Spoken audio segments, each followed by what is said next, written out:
ये जो आप पीछे क्वेश्चन देख रहे हैं क्लास 10th के एग्जाम में ये क्वेश्चन कई एक बार पूछा गया है। अब इस क्वेश्चन को देख के बच्चे सिर पे हाथ रख लेते हैं, अरे बप्पा ही क्या दे दियो। तो इस क्वेश्चन में कुछ हार्ड वाली बात नहीं है, ये क्वेश्चन बहुत ही सिंपल है। बस आपको थोड़ा सा इसमें समझना है। समझना क्या है कि दिया हुआ कि p कोई नंबर है, इसका प्राइम फैक्टराइजेशन दिया हुआ है, वहीं पे q कोई नंबर है, यहाँ पे उसका प्राइम फैक्टराइजेशन दिया हुआ है, और r कोई नंबर है, उसका प्राइम फैक्टराइजेशन दिया हुआ है। नीचे में कंडीशन है, कंडीशन क्या है कि जो p है q से लेस है और q जो है r से कम है। दैट मीन्स r जो है ग्रेटर देन q है और q जो है ग्रेटर देन p है।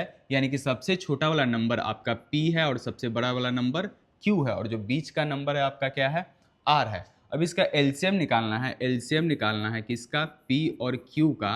तो सबसे पहले आप क्या करेंगे, तीनों में जो कॉमन होता है उसका क्या लेते हैं, हाईएस्ट पावर लेते हैं। तो देखिए तीनों में 2 है, 2 में पी क्यू आर, सबसे बड़ा कौन है, आर। तो आप क्या लेंगे, 2 का पावर आर लेंगे, है ना, 2 का पावर आर। मैंने आपको बता रखा है कि जो हाईएस्ट पावर होता है एलसीएम में वही लेते हैं, ठीक है। तो 2 तीनों में है और 2 का सबसे हाईएस्ट पावर क्या है, आर। तो हम क्या ले लिए, 2 का पावर आर। अब चेक करते 3, 3 भी तीनों में है, लेकिन इसमें है Q, इसमें है P और इसमें भी है Q। तो P और Q, P और Q में बड़ा कौन है, Q। तो क्या हो जाएगा आपका 3 का पावर Q।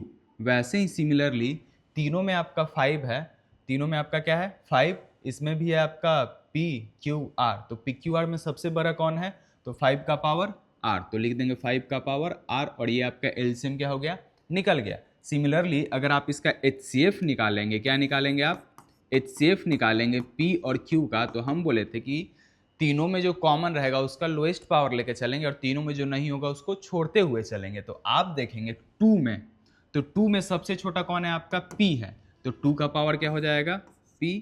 वैसे ही 3 में P और Q है, R का बात नहीं हुआ, तो P और Q में सबसे छोटा कौन है, P। तो 3 का पावर P।